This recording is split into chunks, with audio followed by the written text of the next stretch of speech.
Okay. So I'm going to take the next 20 minutes, and that's all it should really take. I'm going to try to speak clearly because I might speak fast. So, I learned an important reminder in my early days in the mindfulness movement. That is, don't believe what you think. I think keeping this in mind helps us adopt the good habit of treating ourselves with self-compassion. So, practicing with RAIN. The acronym RAIN was first coined about 20 years ago by Michelle McDonald. It's an easy to remember tool for practicing mindfulness and compassion using the following 4 steps. Recognize what's going on. Allow the experience to be there just as it is. And I'll share the transcript, Andrea, if you want. You don't need to take notes. Investigate with interest and care, and we'll experience this together as well, guided. And nourish with self-compassion. And at times, it has actually meant non-identification, which is freeing oneself from identifying with our feelings or thoughts. So it can be, the end can be nurturing, or it can be a tactical sort of thing. And so you can take your time and explore RAIN as a standalone meditation, or move through the steps whenever challenging feelings arise. So the first thing is recognize what's going on. So recognizing means consciously acknowledging in any given moment the thoughts, feelings, and behaviors that are affecting us. It's like awakening from a dream, the first step out of the trance of unworthiness or some sense of being frozen, unable to move up, out, forward. It's simply to recognize that we are stuck and subject to painfully constricting beliefs, emotions, physical sensations. Common signs of this trance include a critical inner voice, feelings of shame or fear, that sort of squeeze of anxiety, or the weight of depression in the body. And recognizing can be a simple mental whisper, just noting what has coming up.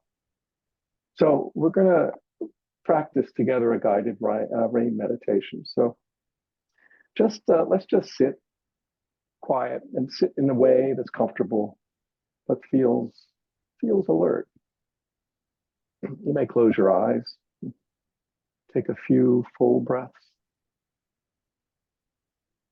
So scanning your life now, bringing to mind something that's going on that brings up emotional reactivity or a trance, something to do with world affairs, some current crisis threatening your health or safety, finances, maybe the well-being of another, or maybe something to do with a personal relationship that's difficult.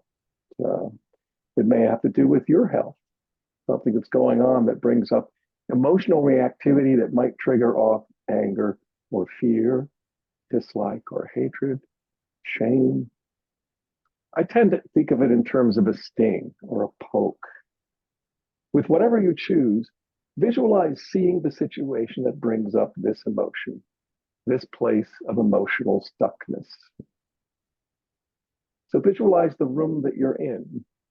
If there are other persons, visualize the other person who might be involved and the look on their face or what might be being said. However you do it, just grasp yourself a snapshot of that sting so you understand what that stuckness looks and feels like in the moment. And that's recognition. So now, sense what the worst part of this is for you. What's the most triggering? The R of RAIN is to recognize what's happening. So you might sense whatever feeling is most predominant. Is it fear, anger? Is it agitation? Is there more than one feeling? So just choosing whatever most calls your attention. And you might mentally name it with an inner whisper.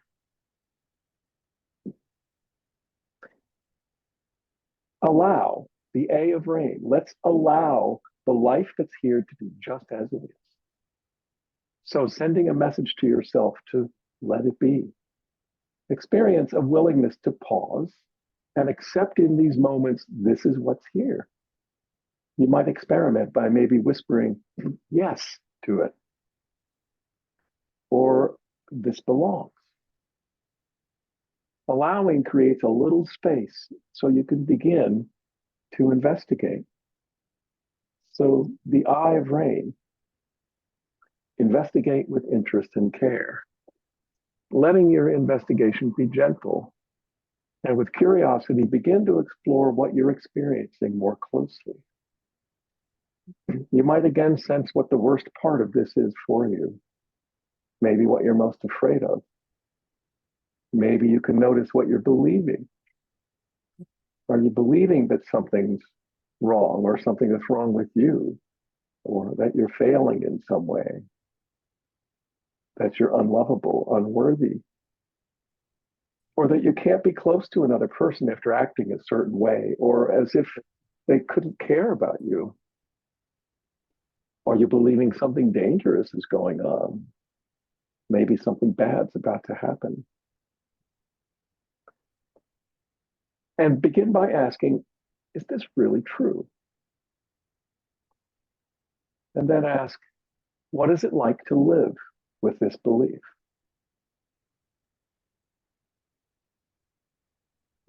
Deepen your investigation by making a U-turn, turning from your thoughts to bring attention to your body.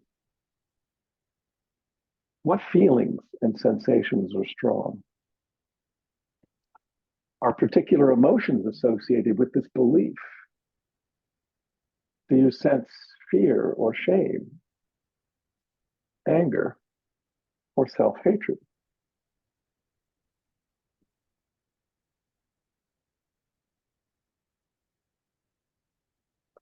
So widen the investigation by asking, has living with this affected my life? Can you see its impact on how you relate to yourselves and others, on your creativity, your capacity to serve, your ability to enjoy experience, or your inner growth? And at this point, you might pause and ask yourself, what is it like to honestly see and feel how this belief has shaped my life?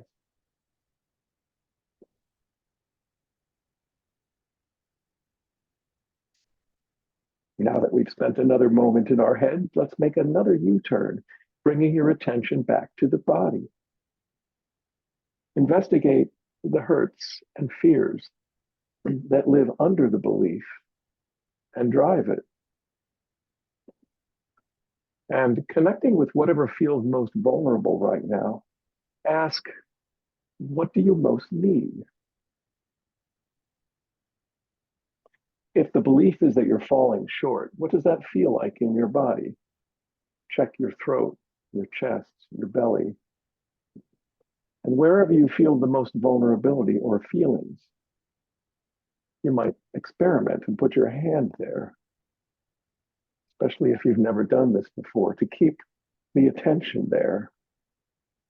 Perhaps breathe with it and notice what it's like.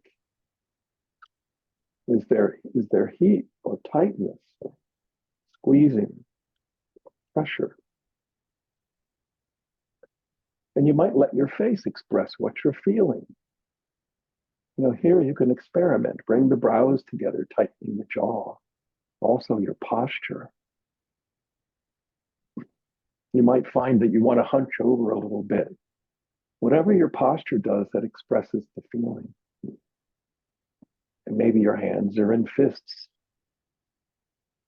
Again, feel the throat, the chest and belly, to sense the feelings inside you, the felt sense. And with courage, feel right into where the feelings are strongest. Now, investigating by asking the place in you that's most reactive, what do you need? Or how do you want me to be with you? Does this fearful part of you want understanding, forgiveness, company, Does it want compassion, love, a feeling of protection? So sense that you're listening from the most awake and wise part of your being, so you can begin to offer nurturing to the vulnerability inside you, so you can begin to offer what's needed.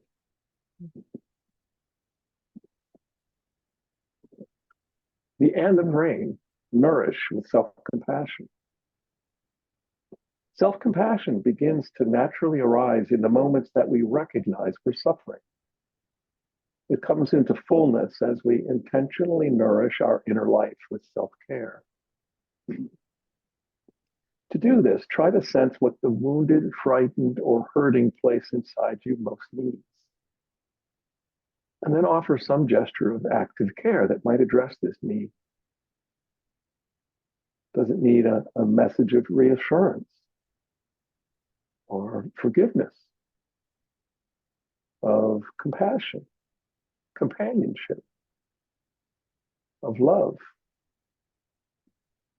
And you might experience and see which intentional gesture of kindness most helps to comfort, soften, or open your heart. It might be the mental whisper, I'm here with you. I'm not leaving. Or if it's fear, thank you for trying to protect, but I'm okay right now. I love you and I'm listening. It's not your fault. Trust your goodness. Again, sensing the hand, if you haven't already placed it on your heart or throat or belly, and let the hand communicate care and tenderness. You might even vary the pressure so that it shows your intention to offer kindness to yourself. Whatever message resonates, let nurturing be a sincere experiment. And if it's hard to offer unconditional care to yourself, you might explore calling on some larger source of love and wisdom that flows through someone you trust. A dear friend or a teacher or healer or a spiritual figure or a formless presence, perhaps. You're imagining someone who loves you, their caring gaze, and try to sense their pure love, their pure loving flowing in through your hand into the most vulnerable part of your being. Now, most of us have a hard time letting in love, so you might really sense your intention. Whether you're offering love from your own awakened heart or receiving it from a larger source, let it in. Let that vulnerability be bathed in love. Let it into the cells and the spaces between the cells, washing through your entire being.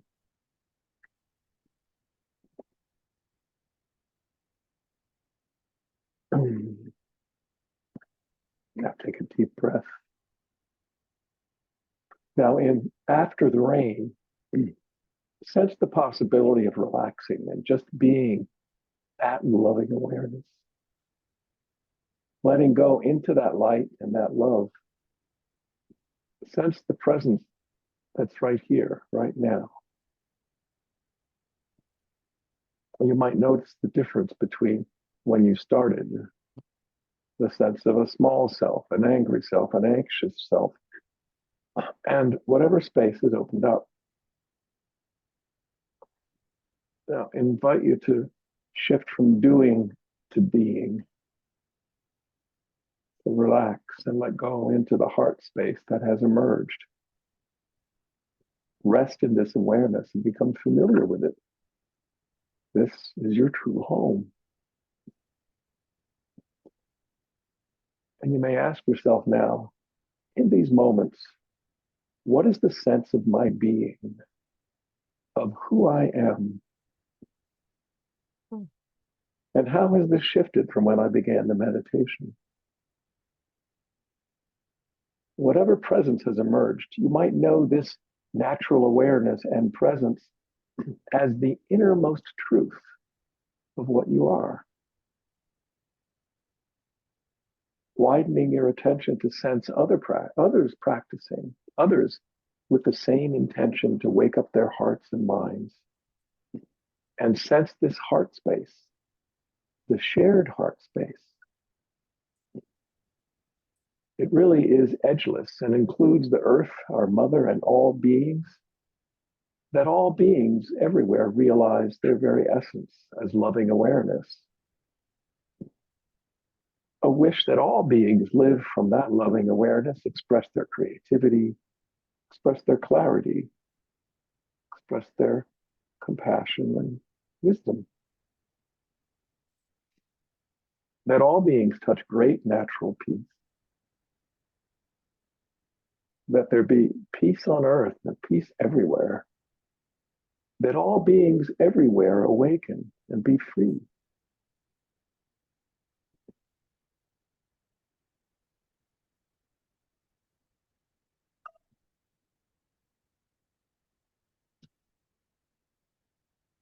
So with practice, one can move through the steps of rain on the fly in the moment, in a moment. We learn to recognize and fearlessly manage feelings that cause some confusion, some dull ache or sharp pain. Often we discover that these disturbances we're encountering are recurring as reruns or recordings of moments of stress, of fear, embarrassment, or self-doubt that is automatically accessed, sort of conditioned, almost a reflexive response, a response that lends the comfort of familiarity to a difficult moment. That's what conditioned responses do. The rain practice allows me to walk through these moments that I might usually suppress or turn away from, often moving to a sense of relief, success, perhaps release. And in this moment, I get to know and transform the feeling of stuckness to an awareness of control, empowerment, self-regulation. So rain is often practiced in pairs by spiritual friends when conditions or causes arise, or on a regular basis as a healthy form of social meditation. A fellow meditation teacher of mine, an elder in Northern California, has a weekly practice that she developed with this close friend of hers 4 years ago. And once a week, they come together and practice rain. And with repetition and a proximity of heart that's gained, they both say that it's been a lifesaver, especially in times of stress and change and sickness. So let me know if you'd like to try that. I'm available for rain practice also if you want to reach out to me in email. If you feel like you want to do another one or you need a little series, that might be something that I could move to the Remember Presence platform also to share it with others. So that's the last that I have in this 7th of the series of 6+1. And I so appreciate that you've come to this voluntary session. And I'm really grateful that you've joined me for these 7 weeks.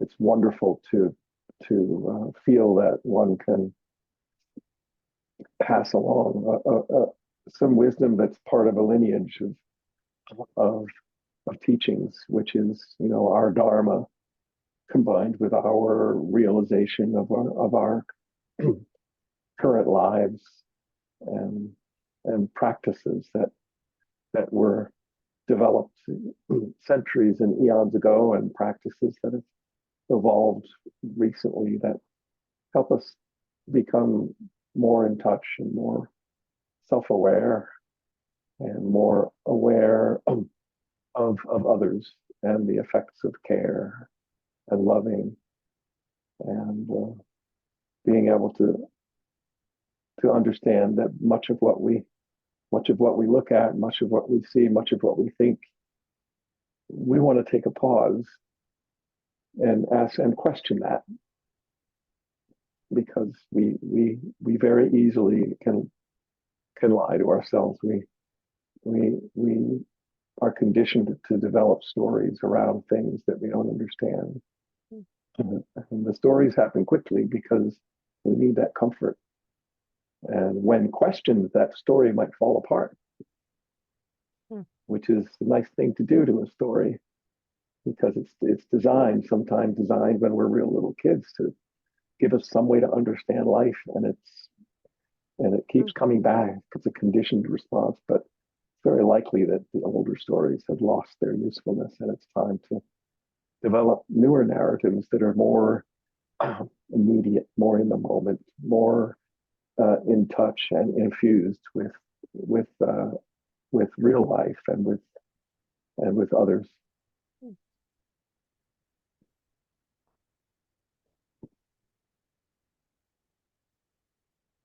I'll leave a moment for any comments around rain, or if you want me to let you go while you've got a little warm buzz going on, then I'll do that.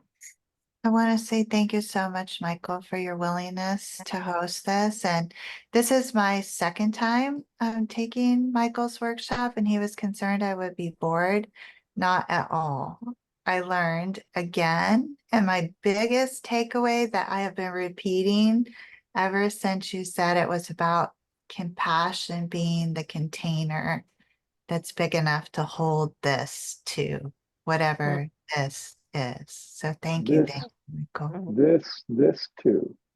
It belongs, and our hearts are big enough for all of it.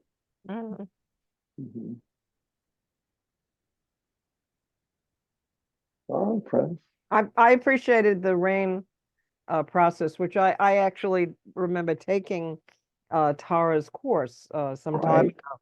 But this was a good reminder, so I appreciate it, and I found it extremely therapeutic. So thank you, family. Good. Yeah, good. There's no reason to run a rain practice without somebody feeling somewhat fixed by it, you know. I mean, I do. So, and I'm the guy that's guiding it. So and I love the way that what you said about you can spontaneously integrate it into your everyday life with all the different kinds of issues, that unpredictable life issues that absolutely. Absolutely. That we experience, right? I see you. I know you. You're okay. This is life as it is. You can be here. You know. So let me dive into my body, see if it's sitting in my tissues somewhere, see if there's something stuck there. Let's bounce up and see what I'm thinking about that. What are the stories that I've been using to explain this stuckness? Go back to the body, see if I can loosen that up, and then nurture that, you know, after finding that little vulnerable spot, that young person, you know, that never got that last hug, that hurt person who never got over a relationship. And once we find that, then we have enough love. We have enough to offer. We have enough to do that, and to just nurture that part of the self. And then after the rain, we get to sit in that glow and just know what it's like to be surrounded by love and with love flowing through us. Are you guys out of towners, or are you around Fairfax?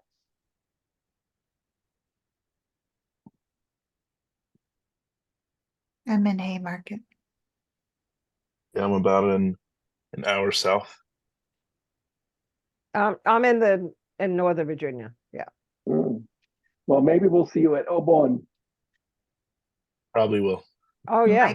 Michael will be spinning the tunes. Oh, good. Well, I so look forward to Or to meeting you. we may see you at Mason someplace.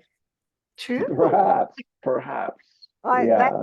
that is a place of my son did a lot of his musical training. He's a professional musician, and he from a very early age, he was taking all kinds of courses there. So, Mhm.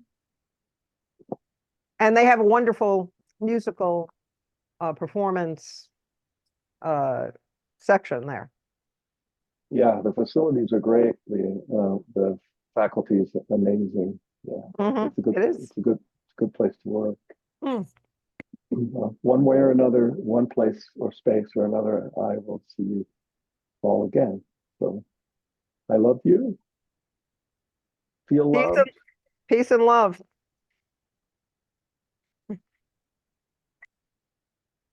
Thank you all. Thank you, Michael. Good night, friends. Thank you. Bye.